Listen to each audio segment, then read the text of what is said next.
Nova York, setembro de 1931. O ar no número 230 da Park Avenue, no coração de Manhattan, cheirava a charutos caros, móveis de mogno recém-polidos e a um ego que mal cabia no prédio. No 9º andar, em um escritório que mais parecia uma sala do trono, Salvatore Maranzano estava sentado atrás de uma mesa imponente. Ele era um homem de contradições. Um gangster que lia Júlio César no latim original. Um assassino que se via como um aristocrata. Um siciliano do velho mundo tentando governar a Babilônia moderna da América. Há poucos meses, ele havia vencido a sangrenta guerra de Castellamarese. Seu rival Joe Masseria estava morto, traído pelo próprio braço direito, Lucky Luciano. Maranzano sentia-se intocável. Ele convocou os criminosos mais poderosos do país para um banquete e fez o impensável. Declarou-se capo de tutti capi, o chefe dos chefes. Ele não queria ser apenas um líder. Ele queria ser um imperador, exigindo tributo e obediência cega. Ele olhava para o mapa de Nova York como César olhava para a Gália, sem saber que seus generais mais jovens, liderados por Luciano, já estavam afiando as facas. Maranzano acreditava nas velhas regras de honra e respeito. Luciano acreditava apenas em eficiência e lucro. E naquela tarde de 10 de setembro, o velho imperador descobriria da maneira mais brutal que no novo mundo do crime organizado, a traição não chega com uma declaração de guerra, mas disfarçada com o uniforme daqueles que deveriam proteger a lei. A ascensão de Salvatore Maranzano ao topo da pirâmide do crime foi banhada em sangue. Ele chegou da Sicília enviado pelo padrinho original, Dom Vito Ferro, com a missão de colocar a América em ordem. Ele era um homem culto, com modos refinados e uma crueldade que gelava o sangue até dos assassinos mais experientes. Ele via a máfia não como um negócio, mas como uma sociedade secreta sagrada, com rituais, juramentos e uma hierarquia rígida que lembrava as legiões romanas que ele tanto admirava. Quando Joe Masseria caiu, Maranzano viu o caminho livre para realizar seu sonho dourado. O banquete da vitória que ele organizou no Bronx foi um espetáculo de arrogância, diante de centenas de mafiosos calejados, homens que haviam sobrevivido a tiroteios nas ruas e guerras de gangues. Maranzano subiu ao palco. Ele falou em italiano floreado, citou clássicos e, em seguida, redesenhou o mapa do crime. Ele estabeleceu as 5 famílias de Nova York, uma estrutura que perdura até hoje, e colocou homens de sua confiança, como Lucky Luciano, Joseph Bonanno e Tommy Galliano, como chefes dessas famílias. Mas então veio o golpe de misericórdia, o momento em que o silêncio no salão se tornou pesado. Ele anunciou que ele mesmo estaria acima de todos eles. Ele seria o juiz final, o árbitro de todas as disputas, o rei a quem todos deviam beijar o anel. E para financiar seu novo império, ele exigiu uma fatia gorda dos lucros de cada família. Para Lucky Luciano, sentado na plateia com seu habitual rosto de pôquer, aquilo foi um insulto e uma sentença de morte. Luciano havia eliminado Masseria porque o velho chefe era um obstáculo à modernização. Ele queria acabar com as guerras inúteis, com os preconceitos entre sicilianos e napolitanos, e focar no que realmente importava: ganhar dinheiro através de alianças com judeus, irlandeses e quem mais pudesse trazer lucro. Ele pensou que, ao se aliar a Maranzano, estaria criando uma parceria. Em vez disso, ele percebeu que havia trocado um tirano gordo e vulgar por um tirano magro e delirante. Maranzano era um mustache pit, o termo pejorativo que os jovens turcos usavam para os velhos mafiosos presos às tradições da Sicília rural. Ele era um dinossauro que não sabia que o meteoro já estava a caminho. A paranoia de Maranzano cresceu na mesma proporção que seu poder.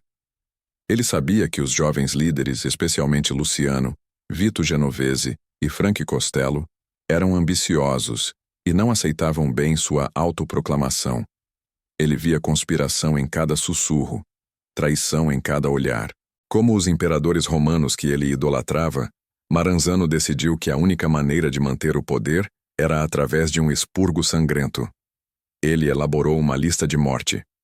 No topo dela estavam Luciano e seus aliados mais próximos, incluindo seu parceiro de negócios judeu, Meyer Lansky, e o temível Al Capone em Chicago. Maranzano contratou um assassino freelance louco, o irlandês Vincent Mad Dog Cole, pagando-lhe uma fortuna adiantada para eliminar Luciano e Genovese. Mas no submundo, segredos são a moeda mais volátil. Tommy Lucchesi, um dos homens que Maranzano acreditava ser leal, era na verdade um agente duplo trabalhando para Luciano. Ele vazou a informação sobre a lista de morte e o contrato com Mad Dog Cole. Luciano percebeu que não tinha escolha. Era matar ou morrer. A diplomacia havia falhado. A única linguagem que restava era a violência. Luciano reuniu seu conselho de guerra, incluindo o brilhante estrategista Meyer Lansky. Eles sabiam que não podiam simplesmente mandar seus próprios homens para matar Maranzano. O chefe dos chefes conhecia o rosto de cada assassino italiano em Nova York. Seus guarda-costas estavam em alerta máximo contra qualquer um que parecesse um mafioso. Eles precisavam de um cavalo de Troia, uma forma de entrar no escritório de Maranzano sem levantar suspeitas até que fosse tarde demais. Foi a mente fria e calculista de Meyer Lansky que concebeu o plano perfeito.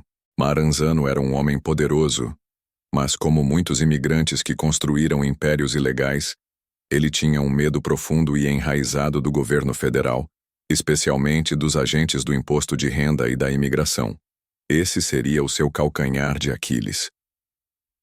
Lansky recrutou uma equipe de 4 assassinos judeus, homens desconhecidos no círculo íntimo de Maranzano. Entre eles estavam os letais Samuel Red Levine e Abraham Bo Weinberg, associados do gangster Dutch Schultz. Eles não se pareciam com os sicilianos típicos. Eles podiam passar por americanos comuns. O plano foi posto em marcha para o dia 10 de setembro de 1931. Luciano havia marcado uma reunião com Maranzano em seu escritório naquela tarde, supostamente para discutir negócios. Maranzano, em sua arrogância, planejava usar essa reunião para que Mad Dog Cole emboscasse Luciano. Era uma armadilha dentro de uma armadilha. Às 14h50, 4 homens entraram no saguão do edifício da New York Central na Park Avenue. Eles estavam vestidos impecavelmente com sobretudos e chapéus e exibiam distintivos brilhantes que os identificavam como agentes federais. Eles subiram o elevador até o 9º andar e entraram na antessala dos escritórios da Eagle Building Corporation, a empresa de fachada de Maranzano. Com a autoridade fria de policiais experientes, eles ordenaram que os guarda-costas e a secretária se alinhassem contra a parede. Ninguém questionou. A visão dos distintivos congelou qualquer instinto de resistência. 2 dos agentes ficaram na antessala, mantendo os guardas sob a mira de suas armas. Os outros 2, Levine e Weinberg, abriram a porta do escritório privado de Maranzano. O chefe dos chefes estava atrás de sua mesa, cercado por seus livros e mapas. Quando viu os homens entrarem, ele deve ter pensado que seus piores pesadelos sobre deportação ou prisão por evasão fiscal estavam se tornando realidade. Ele se levantou, talvez tentando usar seu charme ou sua influência. A realidade o atingiu com a força de um furacão. Os homens não sacaram algemas. Eles sacaram facas. O primeiro ataque foi silencioso e brutal. Eles pularam sobre Maranzano, esfaqueando-o repetidamente. O velho César tentou lutar, sua força surpreendendo os atacantes, mas ele estava em desvantagem. Enquanto ele cambaleava, sangrando profusamente sobre seus documentos preciosos e edições de clássicos latinos, um dos assassinos sacou um revólver e disparou 4 tiros a queima-roupa, garantindo que o imperador não se levantaria novamente. O trabalho estava feito em minutos. Os 4 agentes federais saíram do escritório, passaram pelos guarda-costas ainda aterrorizados na antessala e desceram o elevador. No saguão, eles cruzaram com o verdadeiro Vincent Mad Dog Cole, que estava chegando para matar Luciano. Ao ver os supostos policiais saindo apressados, Cole deu meia volta e fugiu, pensando que uma batida policial estava em andamento. A morte de Salvatore Maranzano não foi apenas um assassinato. Foi o sinal para o maior expurgo da história da máfia americana. um evento que ficou conhecido romanticamente como a Noite das Vésperas Sicilianas. Nas 48 horas seguintes, em todo o país, dezenas de mustache-pets, os leais seguidores da velha guarda de Maranzano, foram sistematicamente eliminados. Foi uma limpeza corporativa em escala industrial. A geração que acreditava em rixas de sangue, em chefes supremos e em isolacionismo étnico, foi varrida do mapa. Lucky Luciano emergiu da fumaça não como o novo chefe dos chefes, mas como algo muito mais poderoso e moderno. Ele aboliu o título imediatamente. Ele sabia que ser o rei era colocar um alvo nas próprias costas. Em vez de uma monarquia, ele criou uma república. A comissão, um conselho diretor composto pelos chefes das 5 famílias, mais tarde expandido para incluir líderes de outras cidades como Chicago e Buffalo. As disputas seriam resolvidas com votos, não com balas. Ou pelo menos, essa era a teoria.